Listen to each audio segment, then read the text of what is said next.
I still remember the exact moment everything changed. It was a Tuesday evening in March, and I was sitting in my studio apartment in Seattle, staring at my bank statement on my laptop screen. The numbers blurred together as exhaustion weighed down on me like a heavy blanket. I just finished a double shift at the hospital. I'm a nurse in the EQ and my feet were screaming. My back ached, and all I wanted was to crawl into bed. But there it was, as it had been for the past 6 years, the $4,000 automatic transfer to my parents' account. Every single month without fail, since I was 24 years old. My name is Rachel, and this is the story of how I discovered that love and loyalty can make you blind to the cruelest betrayals. My parents, George and Linda, had always struggled financially. Dad worked construction until a back injury forced him into early retirement when I was in college. Mom never worked outside the home. She dedicated her life to raising me and my younger sister, Helena. After Dad's injury, things got tight. Really tight. They'd call me with worry in their voices, talking about overdue bills, broken appliances they couldn't afford to replace, medication costs piling up. I was the older daughter, the responsible one, the one who'd put myself through nursing school with scholarships and night shifts at a diner. So when I finally got my RN position and started making decent money, helping them felt natural, necessary. It felt like what a good daughter did. Rachel, honey, I don't know what we'd do without you, Mom would say during our weekly phone calls, her voice trembling with gratitude. You're an angel, a true blessing.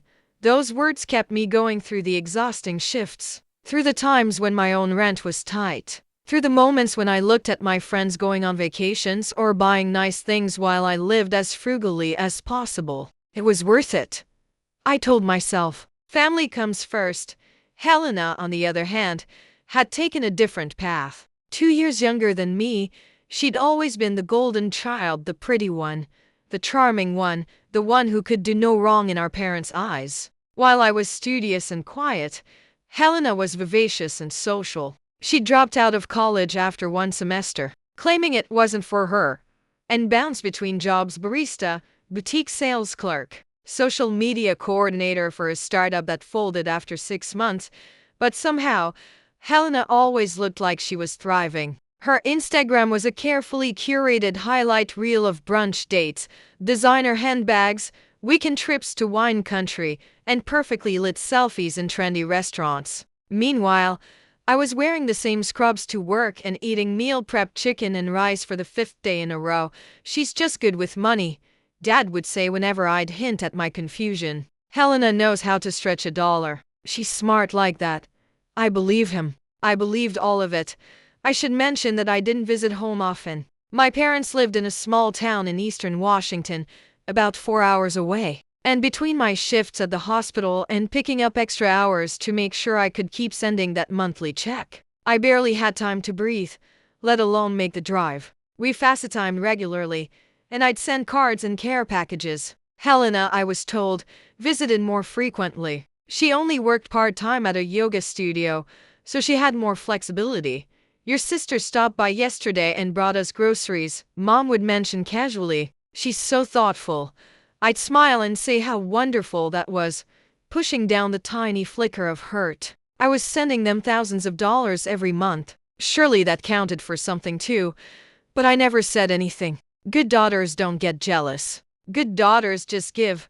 The unraveling started with a Facebook post. I was scrolling through my feed during a rare break at work when I saw it.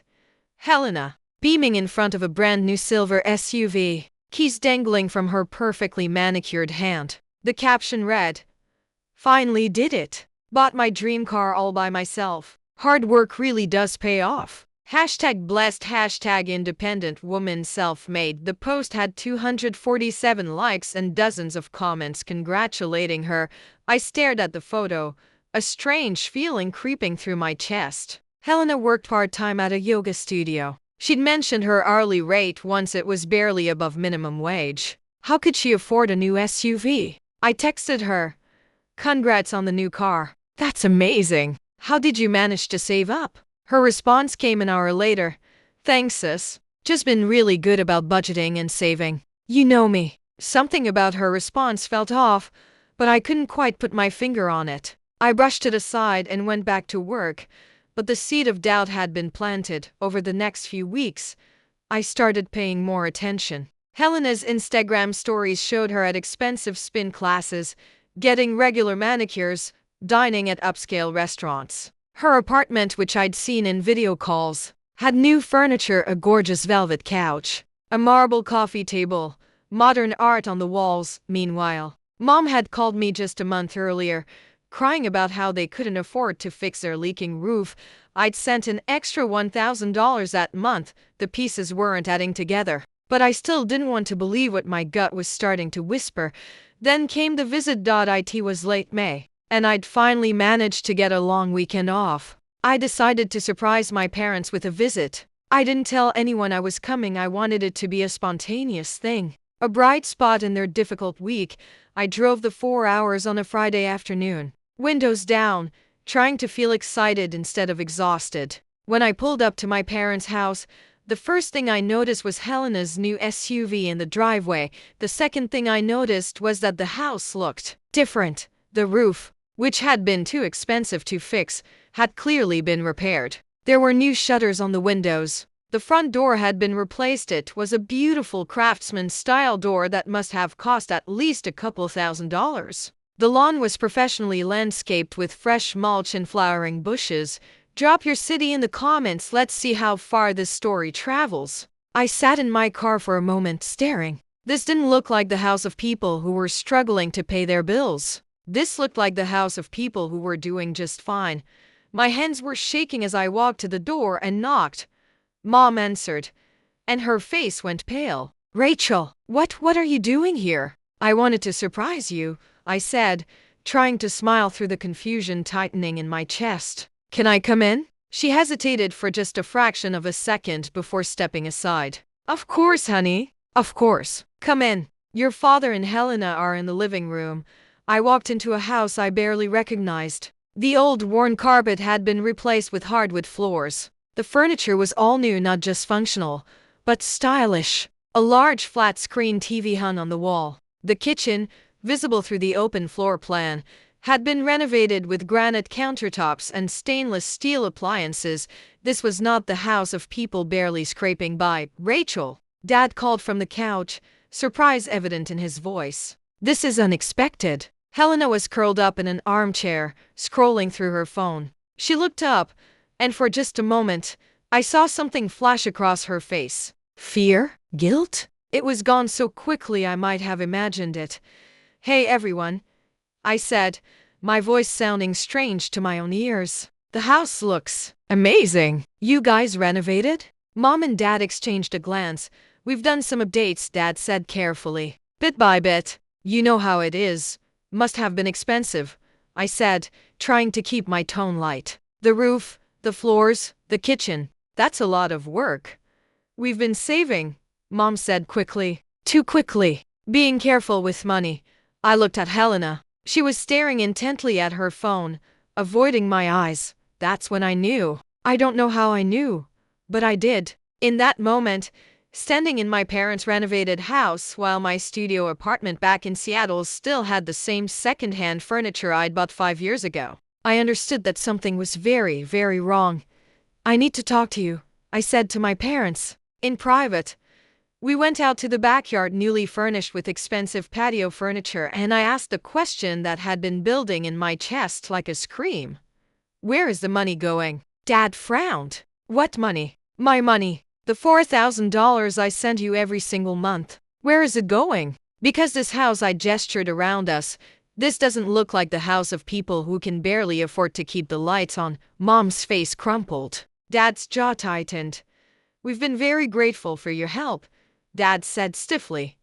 "That's not what I asked. Where is the money going?" The silence stretched between us like a chasm. Finally, Mom spoke, her voice small. "Helena handles our finances. She's so good with money, and we trust her to." "Helena?" The word came out like a gunshot. "You've been giving my money to Helena?" "She manages it for us," Dad said defensively. "She makes sure the bills get paid, handles the accounts. She's been taking care of us." I felt like the ground was tilting beneath my feet. "For 6 years," I've been sending you $4,000 a month. That's $288,000. And you've been giving it all to Helena? The number hung in the air, stunning even me as I said it out loud for the first time. Nearly $300,000. She's been very responsible, Mom said weakly. Responsible? I was shaking now. Mom, look around. This house has been completely renovated. Helena drives a brand new SUV. She goes out to expensive restaurants every week. Where do you think that money is coming from? Dad's face flushed red. Your sister earned everything on her own, unlike you. She's independent. She doesn't rely on handouts. The words hit me like a physical blow. Handouts, I repeated, my voice barely above a whisper. I've worked double shifts for 6 years to send you that money. I've lived in a studio apartment smaller than your garage. I drive a car with 170,000 miles on it. I haven't taken a vacation since I started my job because I wanted to make sure you were taken care of. And you think I'm the one taking handouts? You always had it easier, Dad said, and there was an edge to his voice I'd never heard before. You got scholarships. You got a good job right out of school. Helena has had to work harder for everything she has. She's had to be clever to hustle, I repeated flatly. Is that what you call stealing nearly $300,000 from her own sister? That's enough, Mom said sharply. Helena hasn't stolen anything. She's been managing our money.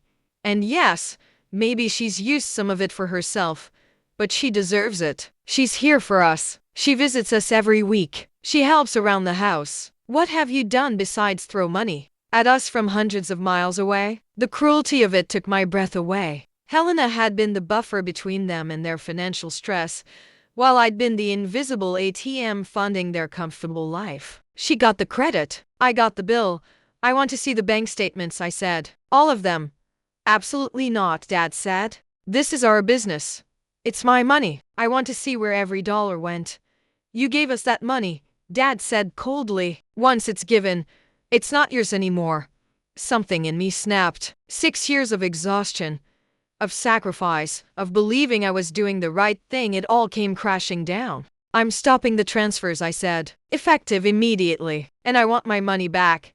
Dad actually laughed. He laughed.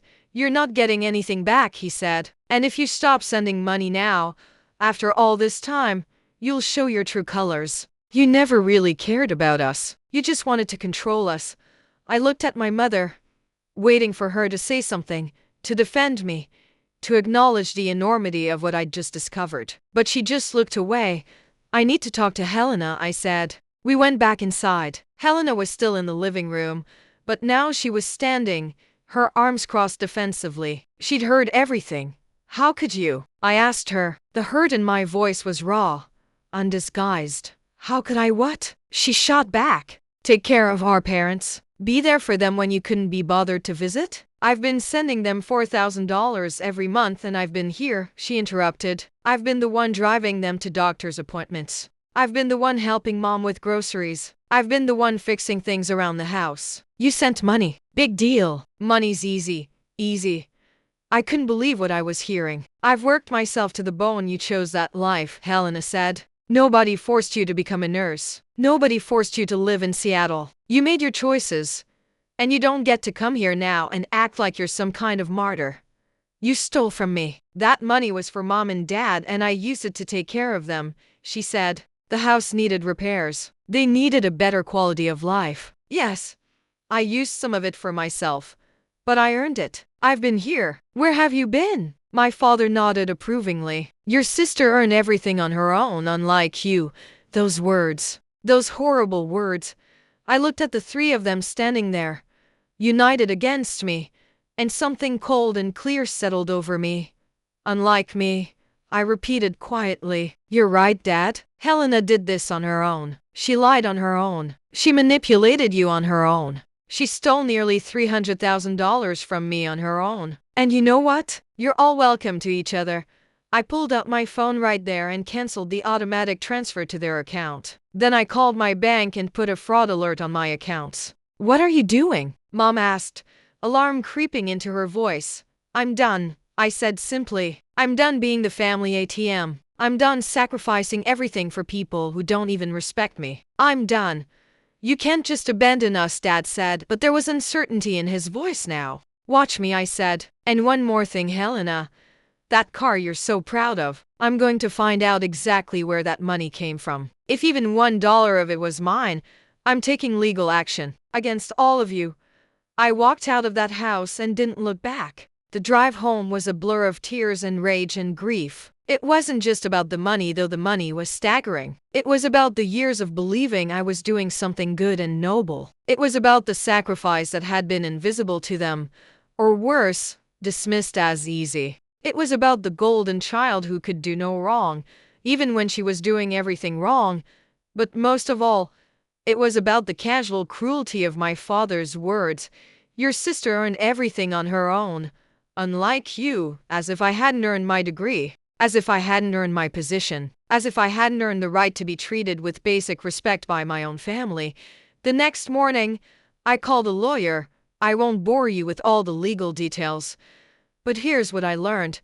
Since I'd voluntarily sent the money to my parents, getting it back was going to be nearly impossible. However, my lawyer found something interesting. Helena had been forging my parents' signatures on various documents, loans taken out in their name, credit cards opened with them as co-signers, all using my money as collateral or payment. She'd essentially been committing financial fraud, using my payments to build her own credit and fund her lifestyle while making it look like our parents were the beneficiaries. The paper trail was damning. My lawyer sent a formal letter outlining what we'd found and giving Helena two options: return the money she'd taken, or face criminal charges for fraud and identity theft. My phone started ringing immediately. First Mom, then Dad, then Helena herself. I didn't answer any of them. I let every call go to voicemail. Mom's messages were tearful, begging me to reconsider, saying I was destroying the family over money. Dad's were angry, accusing me of being vindictive and cruel. Helena's started defiant but grew increasingly panicked as the legal implications became clear to her. I listened to each message once, then deleted it. 2 weeks later, my lawyer called. Helena had agreed to a payment plan. She'd return $150,000 over the next 5 years. It wasn't everything, but it was enough to show she understood what she'd done. More importantly, she'd signed a document admitting to the fraud, which gave us leverage if she defaulted. My parents would receive nothing. According to the accounting my lawyer had done, the actual home repairs and improvements they'd received totaled maybe $40,000 over 6 years. Helena had pocketed the rest over 240. They'd chosen to believe her lies instead of questioning where the money was really going. They'd chosen to see me as the bad guy instead of confronting the truth about their golden child. That was their choice. This was mine. The hardest part wasn't the legal battle or even the money. It was grieving the family I thought I had. I had to accept that the people I'd sacrificed so much for didn't actually value that sacrifice. They valued proximity over devotion, charm over character, and pretty lies over hard truths. My coworkers noticed a change in me. I started saying yes to after-work drinks. I took a weekend trip to Portland with a friend. I bought myself a new couch, nothing fancy, but new and chosen by me. Small acts of reclaiming my life. I also started therapy. My therapist helped me understand that what I'd experienced was a form of financial abuse, enabled by familial manipulation and favoritism. She helped me see that setting boundaries wasn't cruel, it was necessary.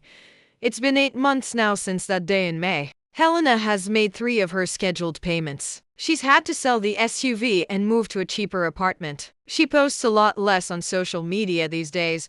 My parents have tried to reach out a few times, usually around holidays. The messages are never quite apologies, more like hints that they miss me and wish things could go back to normal. They don't seem to understand that there's no going back. The normal they want is the one where I give and give while being treated as less than. I've learned to live with the grief of losing them, because that's what it is, a kind of death. The death of the family I wished I had. The family I kept trying to create through sheer force of will and an open wallet. But I've also learned something else. I'm stronger than I thought. For years, I defined myself by what I could give to others. Now, I'm learning to define myself by what I deserve. I deserve respect. I deserve honesty. I deserve to be seen and valued for who I am, not what I can provide. And if my family can't give me that, then I deserve better than them. Last week, I put a down payment on a small house. Nothing fancy, a 2-bedroom bungalow with a little yard. But it's mine. Bought with money I earned, saved without sending thousands to people who never appreciated it. I'm filling it with things I love. I'm painting the walls colors that make me happy. I'm planting a garden. I'm building a life that's mine, not one defined by obligation to people who saw me as nothing more than a revenue stream. Sometimes I wonder if Helena feels guilty, if she lies awake at night thinking about what she did, about the sister she betrayed so thoroughly. I wonder if my parents ever have moments of clarity where they realize how badly they treated me. But mostly, I don't think about them at all anymore. Because here's what I've learned. The opposite of love isn't hate. It's indifference. And I've finally reached that peaceful place where their opinions of me don't matter. Where their narrative about me being the cold-hearted daughter who abandoned her family doesn't have the power to hurt me. They wrote me as the villain in their story. But I'm the hero of mine. My father said Helena earned everything on her own, unlike me. He meant it as an insult, as proof that I was less than, that my accomplishments didn't count because they came too easily. But you know what I replied? In the end, not that day in their house, but later, in the letter my lawyer sent explaining why I was done. You're right. Helena earned everything on her own. She earned the fraud charges. She earned the debt she now owes me. She earned the loss of her sister. And you earned the loss of a daughter who loved you more than you deserved. Unlike me, who earned her degree, her career, her independence, and her self-respect, all while trying to give you a life you were happy to let me fund while giving someone else the credit. I hope it was worth it. They never responded to that letter. I don't need them to. Justice isn't always about revenge. Though there's a certain satisfaction in watching someone face the consequences of their actions. Real justice is about restoring balance, about refusing to let yourself be diminished by people who should have lifted you up. I'm 30 years old now. I've got a career I'm proud of, a home of my own, and a life that's finally mine to live. I've got friends who value me for who I am, not what I can give them. I've got peace, and every month, when the day rolls around that I used to send that automatic transfer, I do something nice for myself instead. Sometimes it's dinner at a nice restaurant. Sometimes it's a donation to a cause I believe in. Sometimes it's just putting that money in my savings account and feeling the quiet satisfaction of watching my future grow instead of funding someone else's present. My parents made their choice. Helena made hers, and I've made mine. I choose me, and I've never been more at peace.